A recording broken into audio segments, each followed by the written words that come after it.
سلسلۃ الاحادیث الصحیحہ کی ایک صحیح حدیث ہے، شیخ البانی لے کے آئے ہیں، اور اس میں بیان کرتے ہیں کہ ایک شخص ہوگا، اس کی عمر 70 سال ہوگی، یعنی 60 سال تو اس سے نمازیں پڑھی ہوں گی نا، کہ 10 سال میں نماز فرض ہوتی ہے یار تقریباً۔ اللہ سبحانہ و تعالیٰ اس کی ایک نماز بھی قبول نہیں کریں گے۔ حیرانی کی بات ہے، ایک نماز بھی قبول نہیں۔ نمازیں پڑھتا تھا، کاؤنٹنگ پوری ہوتی تھی، لیکن کیا کرتا تھا یہ؟ لا یتم رکوع و یتم سجود و یتم سجود ولا یتم رکوع، لا یتم رکوع و یتم سجود و یتم رکوع ولا یتم سجود، کہ وہ یا رکوع تو پراپر کرتا ہوگا، سجدہ پراپر نہیں کرتا ہوگا، یا اگر سجدہ پراپر کرتا ہوگا تو رکوع پراپر نہیں کرتا ہوگا۔ اللہ اکبر، ایک نماز قبول نہیں کریں گے۔ یہ انسان کیا کرے گا، کہاں جائے گا؟ آپ نے دیکھا نہیں ہے کہ ہمارے ہاں نماز تو پڑھے ہوتے ہیں لوگ، لیکن نماز پڑھ کے رہے ہیں کہ کبھی رکوع میں پورا گئے نہیں اور پھر کھڑے ہو گئے، اور کھڑے صحیح ہوئے نہیں، ابھی اوپر سیدھا کھڑے ہوئے نہیں، سیدھا ڈھل سجدے میں گر کے چلے گا۔ اللہ مستعان۔ اللہ کے نبی صلی اللہ علیہ وسلم فرمایا کہ ان اول ما یحاسب به العبد یوم القیامہ، سب سے پہلی چیز جو بندے سے پوچھی جائے گی قیامت کے دن، من عملہ الصلاۃ، اس کے اعمال میں سے نماز ہوگی۔ فَإِن صَلُحَتْ فَقَدْ أَفْلَحَ وَأَنجَحَ وَإِن فَسَدَتْ فَقَدْ خَابَ وَخَسِرَ، اگر وہ ٹھیک تھی، بہترین تھی، قیام کرتا رہا نماز کو، صرف پڑھتے ہی تھے، یعنی قیام کرتا تھا نماز کو، پھر وہ فلاح پا جائے گا اور نجات پا جائے گا۔ لیکن اگر وہ ٹھیک نہ ہوئی تو فقد خواب و خسر، پھر وہ تباہ و برباد ہو جائے گا۔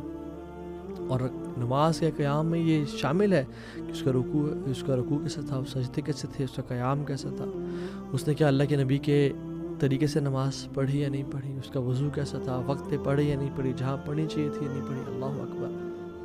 عمر بن خطاب اپنے گورنر سے کہا کرتے تھے کہ تمہاری سب سے پہلی رسپانسبلٹی ہے نماز کو قائم کرنا۔ جس نے نماز کو قائم کیا اس نے دین کو قائم کیا، اور جس نے نماز کو قائم نہ کیا اس نے اپنے دین کو گرا دیا۔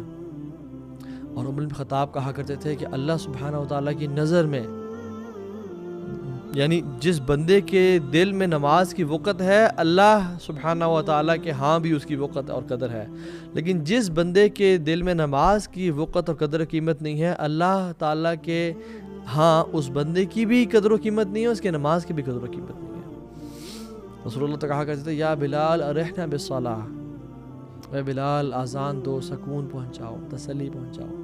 جو الت قرۃ عینی فی الصلاۃ، میری آنکھوں کی ٹھنڈک نماز میں ہے۔ اور ہم اگر امام تھوڑی سی رکعت لمبی کرتے ہیں، ہم کہتے ہیں یا امام انقذنا، یا امام جان چھوڑیں، یا امام ہمیں بھاگنا ہے، ہمیں جانا ہے یہاں سے۔ جو کسی عبادت کی عزت نہیں کرتا اس کی عبادت قبول نہیں کی جاتی۔ اور نماز کی عزت کیا ہے؟ ان تأتیہا قبل الاقامہ، اقامت سے پہلے مسجد میں انسان موجود ہو۔ سب سے پہلا کوشچن نماز کے بارے میں کیا جائے گا۔ The questions are there for us، کہ ہم آج ان کی تیاری کر لیں تاکہ سرپرائز نہ ہو، تاکہ شوق نہ ہو۔ اللہ کے نبی نے بتا دیا۔ دوسرا سوال بلیسنگز کے بارے میں، ثم لتسألن یومئذ عن النعیم، ہم تم سے اس دن ہر نعمت کے بارے میں سوال کریں گے۔ سیکنڈ کوشچن، تمہیں جو نعمتیں عطا کی گئیں، کیا کیا ان نعمتوں کا، کس طرح سے استعمال کیا ان کا، شکر ادا کیا ہے نہیں کیا۔ امام طبرانی اپنے تفسیر میں لکھتے ہیں کہ قتادہ رضی اللہ عنہ نے فرمایا، قتادہ صحابی جلیل ہے، فرماتے ہیں کہ اللہ سبحانہ وتعالی is going to ask you for every blessing you were given. Note these words, for every blessing you were given. ہر چھوٹی موٹی چیز، پانی کا گلاس، یہ کمفرٹیبل انوائرمنٹ، یہ آنکھیں، یہ گلاسز، یہ کیپ، ہر ایک چیز اللہ مستعان کیا جواب دیں گے۔ Even some dates and drinkable water and a bit of meat, yes, even that as well. Honestly میں آپ کو صحیح سٹوری بتاتا ہوں، and it's not a story, it's a حدیث۔ اللہ کے نبی صلی اللہ علیہ وسلم گھر سے باہر نکلے ہیں تو روایت میں آتا ہے یا وہ دوپہر کا موقع تھا یا وہ رات لیٹ تھی، awkward اور weird ٹائم تھا جس میں لوگ گھر سے باہر نہیں نکلتے تھے۔ نکلے تو ابو بکر صدیق سے ملے اور عمر بن خطاب سے ملے، کہتے ہیں ما اخرجکما من بیوتکما هذه الساعة، تمہیں کس چیز نے نکالا اپنے گھروں سے اس وقت، یعنی late part of the night. کس چیز نے نکالا تمہیں؟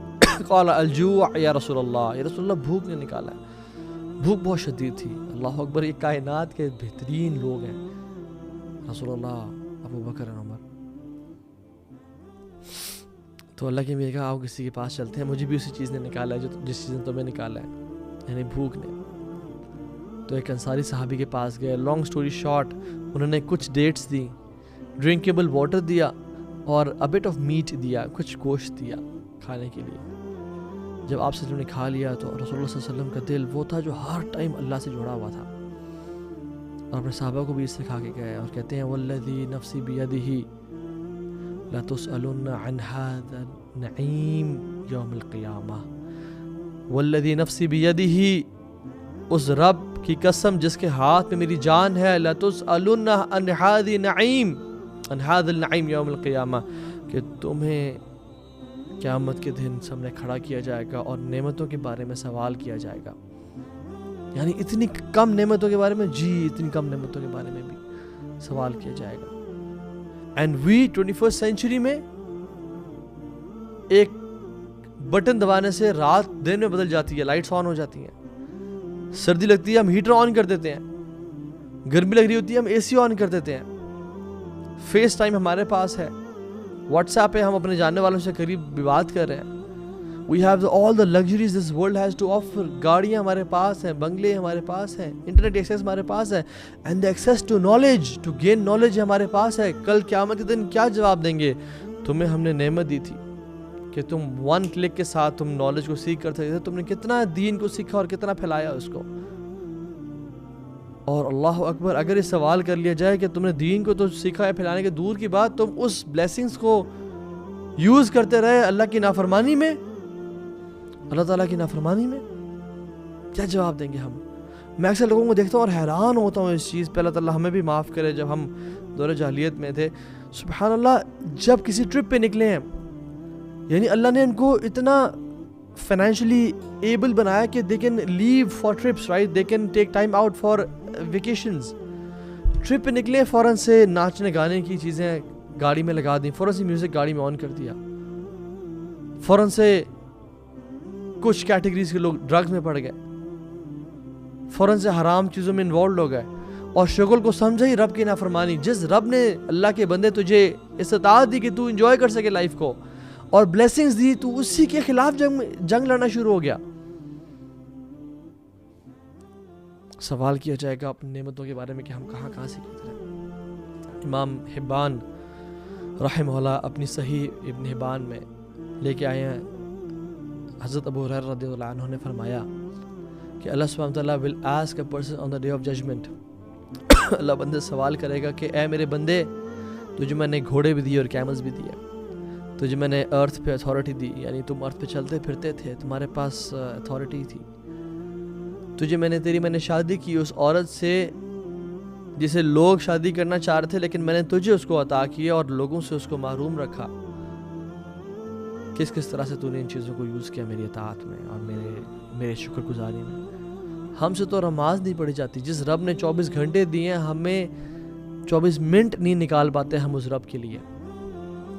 ابو ذر غفاری کہتے ہیں کہ جس بندے کو 2 درہم دیے گئے، 2 درہم، his suffering will be greater than and his interrogation will be greater than a person who was given 1 dirham۔ اللہ مستعان، ہم کس طرح سے جواب دیں گے اگر ہم نے اس مال کو اللہ کے راستے میں خرچ نہ کیا، صدقے میں نہ دیا، اللہ کا شکر ادا نہ کیا۔ اور رب اوزعنی ان اشکر نعمتک التی انعمت علی وعلی والدی وان اعمل صالحا ترضا، یارا مجھے توفیق دے، ہمت دے، تاکہ میں تیرا شکر ادا کر سکوں جو تو نے مجھ پہ کیا، میرے والدین پہ کیا، اور نیک اعمال کرنے کی توفیق دے۔ اور وہ انسان ایفرٹ کرتا ہے اور اسٹرگل کرتا ہے، اگر ہم نے نہ کیا تو ہمارا کیا بنے گا؟